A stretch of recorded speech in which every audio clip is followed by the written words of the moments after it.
நாம் இழந்ததை மீட்க, மத்தியில் உரிமைகளை கேட்க வாக்களிப்பேர் இரட்டை இலை. என் பொண்டாட்டியை கரெக்ட் பண்ண ஒரு சூப்பர் ஐடியா கொடுமாமா.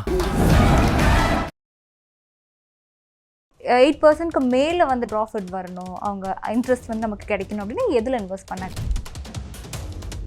கோல்டு வாங்கணும், டிஜிட்டல் கோல்டு வாங்கணும்னு முடிவு பண்ணிட்டீங்க அப்படின்னா 8 to 10 இயர்ஸாக மேலே ஹோல்ட் பண்ண முடியாது. இப்போ கோல்டு பீஸ்னு ஒன்று இருக்குது, உங்களுக்கு எந்த ஒரு ஜிஎஸ்டியும் கிடையாது. 24 கேரட் காயின்ஸ் தான் நான் வாங்கி வச்சுப்பேன், ஒரு சேஃப்டி பர்பஸ்க்காக.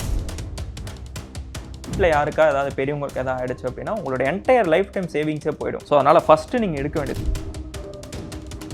6வது வகுப்புலேருந்து 12வது வகுப்பு வரைக்கும் கவர்மெண்ட் ஸ்கூலில் ஒரு பையன் படித்தாங்க அப்படின்னா அவங்களுக்கு ஹையர் ஸ்டடீஸ்க்கு வந்து மந்த்லி 1000 rupees கொடுக்கறதா சொல்லியிருந்தாங்க. திருநங்கைகளோட ஹையர் ஸ்டடீஸ் மெயின் திங்கே காசு இல்லை, ஏன்னா ஃபேமிலி சப்போர்ட் கிடையாது.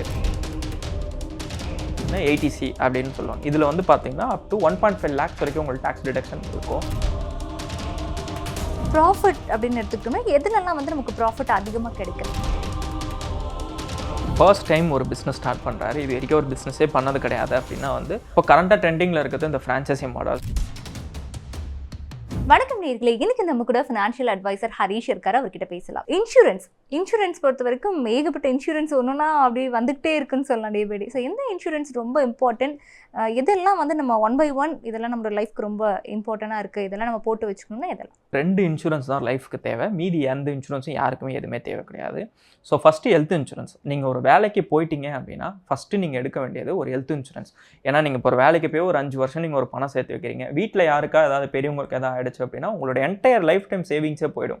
ஏன்னா இப்போ நம்ம இப்போ இருக்கிற லைஃப் ஸ்டைலுக்கு யாருக்கு என்ன ஆகும் எப்பயுமே சொல்லவே முடியாது. ஸோ அதனால் ஃபஸ்ட்டு நீங்கள் எடுக்க வேண்டியது ஒரு ஹெல்த் இன்சூரன்ஸ் தான். ஓவராலாக ஃபேமிலிக்கே நீங்கள் ஒரு 4-5 பேருக்கு சேர்த்து போட்டிங்கனாலே 15,000-20,000 தான் வரும்.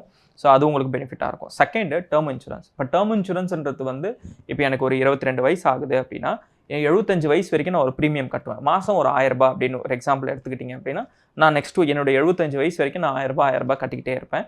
எனக்கு நடுவில் ஏதாவது ஆகிடுச்சு, இப்போ இந்த இன்பிட்வீன் 75 வயசுக்குள்ளே எனக்கு எதாவது ஆகிடுச்சு அப்படின்னா என்னோட ஃபேமிலிக்கு 1 crore 2 crore லம்சம் அமௌண்ட் போயிடும். இது டேர்ம் இன்சூரன்ஸ். இப்போ நீங்கள் தான் உங்கள் ஃபேமிலியில் மெயின் ஏர்னிங் மெம்பர். எஸ்பெஷலி இப்போ மோஸ்ட்லி கேர்ள்ஸும் ஜாப் போக ஆரம்பிச்சிட்டாங்க. ஸோ அதனால் நம்ம ஜெண்டர் சொல்ல முடியாது.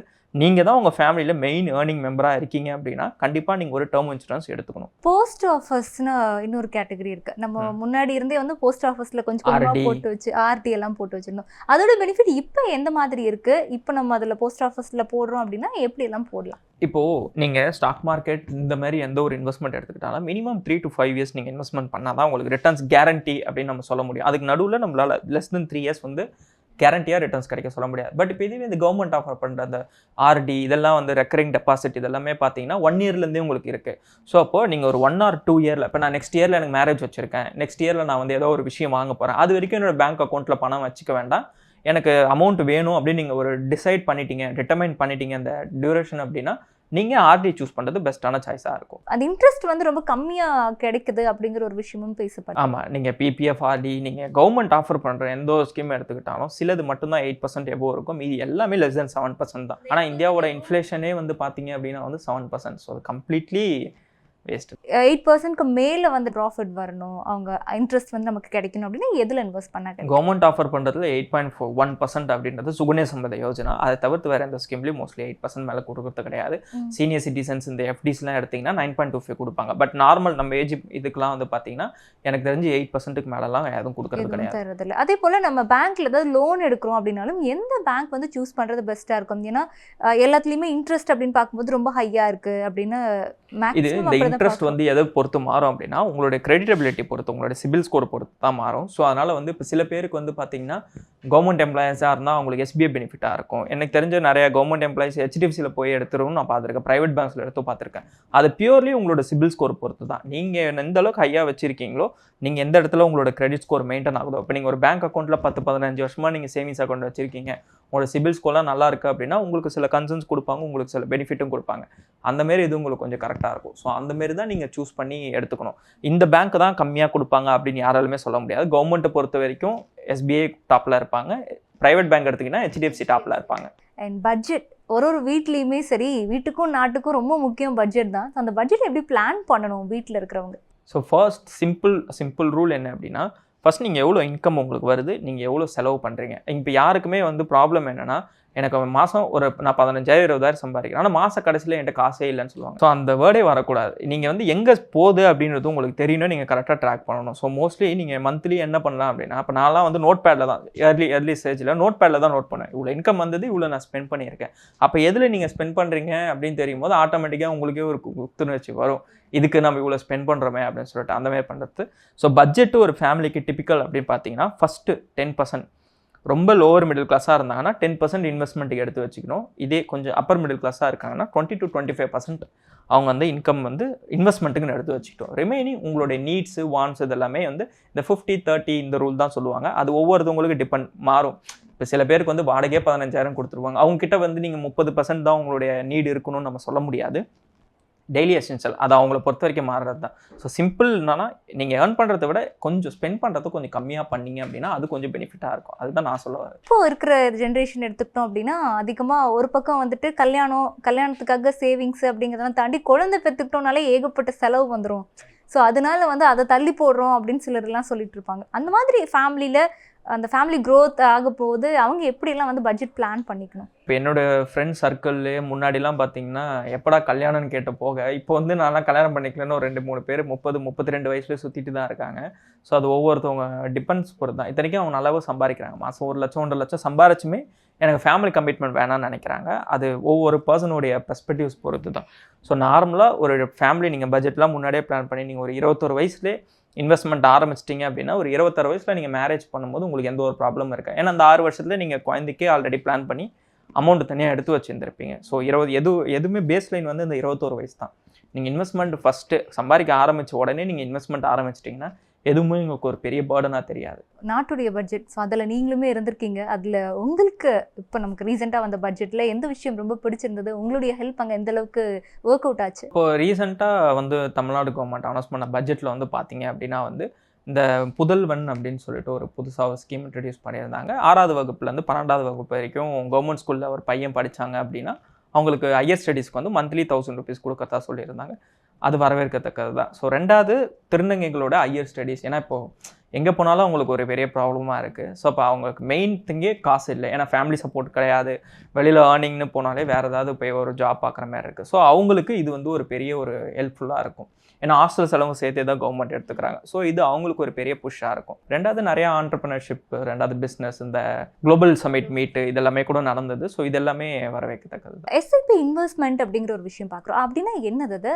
அதன் மூலிமா நமக்கு கிடைக்கிற பெனிஃபிட்ஸ் என்னது? ஸோ எஸ்ஐபின்றது வந்து சிஸ்டமேட்டிக் இன்வெஸ்ட்மெண்ட் பிளான்னு சொல்லுவாங்க. இப்போ லெட்ஸ் சே ஃபார் எக்ஸாம்பிள் ஒரு அமௌண்ட் இப்போ நீங்கள் வந்து ஒரு 25 வருஷத்துக்கு இன்வெஸ்ட்மெண்ட் பண்ண போகிறீங்க. ஒரு மியூச்சுவல் ஃபண்டை சூஸ் பண்ணிட்டீங்க. இப்போ HDFCன்னு ஒரு மியூச்சுவல் ஃபண்டை சூஸ் பண்ணிவிட்டு 25 வருஷத்துக்கு மாதம் 1000 ரூபாய் இன்வெஸ்ட்மெண்ட் பண்ணுறீங்க. இதை தான் எஸ்ஐபின்னு சொல்லுவாங்க. எல்லாருமே மியூச்சுவல் ஃபண்டில் என்ன புரிஞ்சுக்கிட்டாங்க அப்படின்னா எஸ்ஐபினா அது ஒரு ஃபண்டு அப்படின்னு. எஸ்ஐபின்றது நீங்கள் எப்படி இன்வெஸ்ட்மெண்ட் பண்ணுறீங்கன்றதை பொறுத்தா இருக்குது.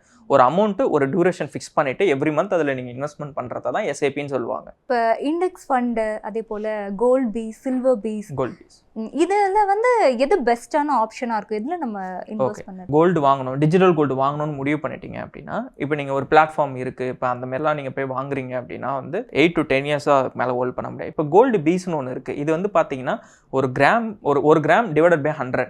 இப்போ 5000 ரூபாய் ஒரு கிராம் அப்படின்னா டிவைட் பை 100 போட்டிங்கன்னா 50 rupees ஒரு பீஸ். ஸோ இப்போ அது நீங்கள் வந்து 100 பீஸ் வாங்கினீங்கன்னா 1 கிராம் வாங்கிறதுக்கு ஈக்குவல். ஸோ இப்போ இதெல்லாம் நீங்கள் வாங்கினீங்க அப்படின்னா உங்களுக்கு எந்த ஒரு ஜிஎஸ்டியும் கிடையாது, எந்த ஒரு இதுவும் கிடையாது. இப்போ நீங்கள் போய் டிஜிட்டல் கோல்டு வாங்கினாலும் இல்லை வேறு ஏதாவது ஃபிசிக்கல் கோல்டு இதெல்லாம் வாங்கினா ஜிஎஸ்டி பே பண்ணணும். பட் கோல்டு பீஸ்க்கு அந்த மாதிரி எதுவுமே கிடையாது. ஸோ நீங்கள் இந்தமாதிரி பை பண்ணி வச்சுக்கிட்டிங்கன்னா அதுக்கு எந்த ஒரு இதுவும் கிடையாது, எக்ஸ்பைரி டேட்டும் கிடையாது. நீங்கள் 10 வருஷம் வேணாலும் ஹோல்ட் பண்ணலாம், 20 வருஷம் வேணாலும் ஹோல்ட் பண்ணலாம், எப்போ வேணாலும் செல்லும் பண்ணிக்கலாம். இந்த மாதிரி ஆப்ஷன்ஸும் உங்களுக்கு இருக்கும். ஸோ அதனால் கோல்டு பீஸ் என்னை பொறுத்த வரைக்கும் ஒரு பெட்டரான சாய்ஸாக இருக்கும். இல்லை செகண்ட் என்னை பொறுத்த வரைக்கும் நான் என்ன பண்ணிகிட்டு இருக்கேன் அப்படின்னா வந்து டிஜிட்டல் கோல்டில் இன்வெஸ்ட்மெண்ட் பண்ணி கொஞ்சம் இப்போ பர்சன்டேஜ் தான். பிகாஸ் எனக்கு ஸ்டாக் தெரியும், மேஜர் என்னோட இன்வெஸ்ட்மெண்ட் வந்து ரியல் எஸ்டேட்டும் மியூச்சுவல் ஃபண்ட் ஸ்டாக்ஸ் இதுதான் பண்ணிகிட்ருக்கேன். கொஞ்சம் மாதம் ஒரு 15,000 to 20,000 வந்து நான் கோல்டில் இன்வெஸ்ட்மெண்ட் பண்ணி என்ன பண்ணுறேன் அப்படின்னா காயினாக வாங்கி வச்சுப்பேன். 24 கேரட்டா, நாட் 22, 24 கேரட் காயின்ஸ் தான் நான் வாங்கி வச்சுப்பேன். ஒரு சேஃப்டி பர்பஸ்க்காக வீட்டில் இருக்கணும் அப்படின்றதுக்காக. ஸோ நீங்கள் டிஜிட்டல் கோல்டில் இன்வெஸ்ட்மெண்ட் பண்ணதுக்கு பதிலாக டிஜிட்டல் கோல்டில் இன்வெஸ்ட்மெண்ட் பண்ணி இப்போ என்னோட ஃபவுண்டர் ஒருத்தர் தெரிஞ்சவர் இருக்கார், ஆரா கோல்டுன்னு சொல்லிட்டு. ஸோ அவர் ஒரு இந்த மாதிரி கோல்டு பிளாட்ஃபார்ம் தான் வச்சுருக்காரு. ஸோ அவர் என்ன டிஜிட்டல் கோல்டு நீங்கள் ஒரு பிளாட்ஃபார்மில் வாங்கி டிஜிட்டல் காயினாக கன்வெர்ட் பண்ணிக்கலாம். ஸோ அந்த மாதிரி தான் நான் பண்ணிட்டு இருக்கேன். ஸோ அது பெட்டரான சாய்ஸாக இருக்கும். அது நமக்கு கொடுக்கக்கூடிய லாபமும் நல்லா இருக்குமா? ஆமாம், நீங்கள் இப்போ போய் ஒரு ஜுவல்லரியாக வாங்குறீங்க அப்படின்னா வந்து 18% 25% வேஸ்டேஜ் வரும். மேக்கிங் சார்ஜஸ் வந்து 2 to 3% இருக்கும். ஸோ நீங்கள் காயினில் வந்து உங்களுக்கு எதுவுமே கிடையாது. ப்ரெஸ்ஸிங் சார்ஜஸ்னு 50 to 60 rupees இருக்கும். அவ்வளோதான், பர் கிராமுக்கு 50 to 60 rupees தான் இருக்கும். ஸோ நீங்கள் காயினாக வச்சுக்கும் போது இப்போ லெட்ஸ் சே ஃபார் எக்ஸாம்பிள் ஒரு பெண் குழந்தை இருக்குது, அவருக்கு 25 வருஷத்துக்கு அப்புறம் தான் அவர் கல்யாணம் பண்ண போகிறார். இப்போ ஒரு ஜுவல்லரி எடுத்து வைக்க முடியாது, ஏன்னா 25 வருஷத்துக்கு அப்புறம் அது அவுடேட்டட் ஆகிடும். ஸோ இப்போ அவர் என்ன பண்ணலாம் அப்படின்னா அதுமாதிரி காயினாக எடுத்து வச்சுக்கிட்டாரு அப்படின்னா பின்னாடி அவர் வந்து அதை மெல்ட் பண்ணி அவங்களுக்கு என்ன மாதிரி வேணுமோ அதை மாற்றிக்கலாம். ஸோ செகண்ட் வீட்டில் ஒரு பெண் குழந்தை இருக்குது அப்படின்னா அவங்களுக்கு பெஸ்ட்டானது வந்து இந்த பெரிய பெரிய நகை கடை, சின்ன நகை கடைக்கு போக வேண்டாம். பெரிய பெரிய நகை கடையில் வந்து இந்த கோல்ட் சிப்ஸ்னு இருக்கும். நீங்கள் அங்கே போய் மாதம் ஒரு அமௌண்ட் கட்டினீங்க அப்படின்னா உங்களுக்கு செய்கூலி சேதாரம் இல்லாமல் உங்களுக்கு நகை கிடைக்கும். அது வந்து உங்களுக்கு ஒரு 11% 17% வரைக்கும் சில கம்பெனிஸ் கொடுக்குறாங்க. மோஸ்ட்லி 15 to 17 இதுதான் எல்லாரும் கொடுக்குறது. அது உங்களுக்கு ஆப்வியஸ்லி ரொம்ப பெனிஃபிட்டாக இருக்கும். ஸோ அந்தமாரி பண்ணுறது கோல்டு வாங்குறது பெஸ்ட்டான சாய்ஸாக இருக்கும். இப்போ டேக்ஸ் சேவிங் அதில் வந்து நம்ம ஃபோக்கஸ் அதிகமாக பண்ணணும்னு நிறைய தோணும். பட் அது என்ன மாதிரி விதத்தில் பண்ணுறது ஓகேவா இருக்கும்? பேசிக்காக கார்பரேட் எம்ப்ளாயிஸ்னு எடுத்துக்கிட்டிங்கனாலே ஃபஸ்ட்டு எல்லாருக்கும் சொல்கிறது வந்து பார்த்தீங்கன்னா 80C அப்படின்னு சொல்லுவாங்க. இதில் வந்து பார்த்தீங்கன்னா அப் டு 1.5 lakhs வரைக்கும் உங்களுக்கு டேக்ஸ் டிடக்ஷன் இருக்கும். ஸோ இதில் என்ன பண்ணுவாங்க, மெஜாரிட்டி ஆஃப் த பீப்புள் வந்து இந்த பிபிஎஃப், இந்த எல்ஐசியில் ஏதாவது ஒரு ஸ்கீம்ஸ் போடுவாங்க. இந்த மாதிரி இதெல்லாமே தான் லைஃப் இன்சூரன்ஸ்க்கு நீங்கள் கட்ட ப்ரீமியம்ஸ் இதெல்லாமே இதில் வரும்.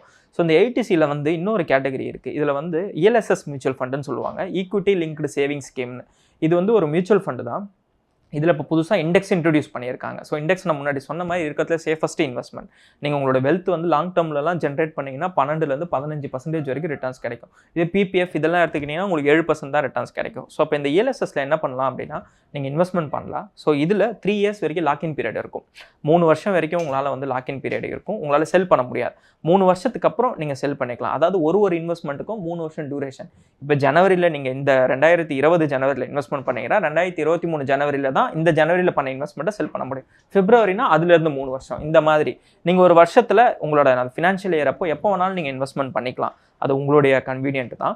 ஸோ அப் டு ஆனால் மேக்ஸிமம் மேபி 1.5 lakhs தான். நீங்கள் ஒரு பிபிஎஃப் இந்த மாதிரி 15 வருஷம் நீங்கள் அதில் போய் போடுறதுக்கு பதில் எல்ஐசி இந்த மாதிரி ஏதாவது ஒரு ஸ்கீம் போய் எடுக்கிறதுக்கு பதில் நீங்கள் இந்த மாதிரி சூஸ் பண்ணீங்க அப்படின்னா அது உங்களுக்கு ஆப்வியஸ்லி பெனிஃபிட்டாக இருக்கும். ELSS சூஸ் பண்ணிங்கன்னா ப்ராஃபிட் அப்படின்னு எடுத்துக்கிட்டோம்னா எதுலலாம் வந்து நமக்கு ப்ராஃபிட் அதிகமாக கிடைக்குது? ஸோ ஃபர்ஸ்ட் வந்து பார்த்தீங்க அப்படின்னா வந்து ஸ்டாக் மார்க்கெட்டில் அதிகமாக கிடைக்கும் உங்களுக்கு இருக்கிறதுலே. ஸோ இப்போ லாஸ்ட்டு ஒரு மிட் கேப் 150 ஒரு இண்டெக்ஸ் இருக்குது. இண்டெக்ஸ் சேஃபஸ்ட் இன்வெஸ்ட்மெண்ட் தான். இந்த மிட் கேப் 150 இண்டெக்ஸ் வந்து பார்த்தீங்கன்னா லாஸ்ட் 20 yearsல வந்து 22% ரிட்டர்ன்ஸ் கொடுத்துருக்கு. ஸோ ஆப்வியஸ்லி நீங்கள் ₹1 இன்வெஸ்ட்மெண்ட் பண்ணியிருந்தீங்கன்னா அதோட வேல்யூ வந்து 25 to 30 rupees, இன்றைக்கி 27 rupees வரும். இப்போ அது ஸோ இப்போ 1 lakh இன்வெஸ்ட் பண்ணிங்கன்னா 27 lakhs. ஸோ இந்த மாதிரி. ஸோ ரெண்டாவது அதை விட இது பார்த்தீங்க அப்படின்னா இது ஸ்டாக் மார்க்கெட். ஸ்டாக் மார்க்கெட்னா உங்களுக்கு 12%லேருந்து 20% வரைக்கும் நம்ம வச்சுக்கலாம். ஸோ எல்லாராலையும் அந்த 20% எடுக்க முடியாது. அதை தெரிஞ்சுக்கிட்டு கரெக்டாக ப்ராப்பராக பண்ணுறவங்களால தான் எடுக்க முடியும். பட் பேசிக்காக 12-15% நம்ம வச்சுக்கலாம். ஸோ ரெண்டாவது ஹையஸ்ட் ரிட்டர்ன்ஸ் கொடுக்கக்கூடியது வந்து கோல்டுன்னு நம்ம வச்சுக்கலாம். கோல்டு ப்ளஸ் ரியல் எஸ்டேட் அதில் சேர்த்துக்கலாம். ரியல் எஸ்டேட் எல்லா ரியல் எஸ்டேட்டும் 10-12% கொடுக்கறது கிடையாது. நீங்கள் ஒரு இடத்த வாங்குறீங்க, அந்த ஏரியா க்ரோ ஆகிறத பொறுத்து தான் ரியல் எஸ்டேட் இருக்குது. கோல்டு வந்து உங்களுக்கு 11%-12% வரைக்கும் ரிட்டர்ன்ஸ் கொடுக்கும்.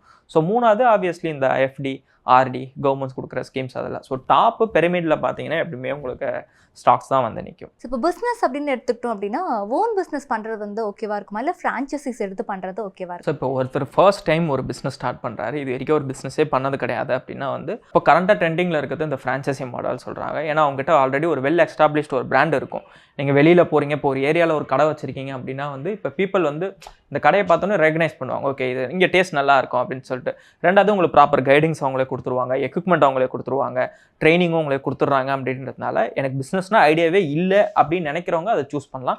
ஆனால் அதுலேயுமே அட்வான்டேஜ் டிஸ்அட்வான்டேஜ் இருக்குது. ஏன்னா நீங்கள் வந்து ராயல்ட்டி பே பண்ணணும், ரெண்டாவது கமிஷன்ஸ் அவங்களுக்கு கொடுக்குற மாதிரி இருக்கும், செட்டப் காஸ்ட் ஹையாக இருக்கும். இப்போ நீங்கள் போய்ட்டு ஒரு செட்டப் பண்ணுறதுக்கும் அவங்க செட்டப் பண்ணி கொடுக்கறதுக்குமே கண்டிப்பாக உங்களுக்கு காஸ்ட் ஹையாக தான் இருக்கும். இதே ஓன் இண்டிவிஜுவல் பிஸ்னஸ் இருக்குது, நீங்கள் ஏற்கனவே பண்ணியிருக்கீங்க, உங்களுக்கு ஐடியா இருக்குது, இல்லைனா அதை பண்ணவங்க உங்களுக்கு கைட் பண்ணுறாங்க அப்படின்னா ஓனாக ஆரம்பிக்கிறது ஒரு கரெக்டான சாய்ஸஸாக தான் இருக்கும். பட் எது ஒன்றுமே பிஸ்னஸ்னு எடுக்கும்போது நம்ம கரெக்டாக ப்ராப்பராக எல்லா ரெவன்யூவும் எவ்ரி மந்த் கிடைக்கும்னு சொல்ல முடியாது.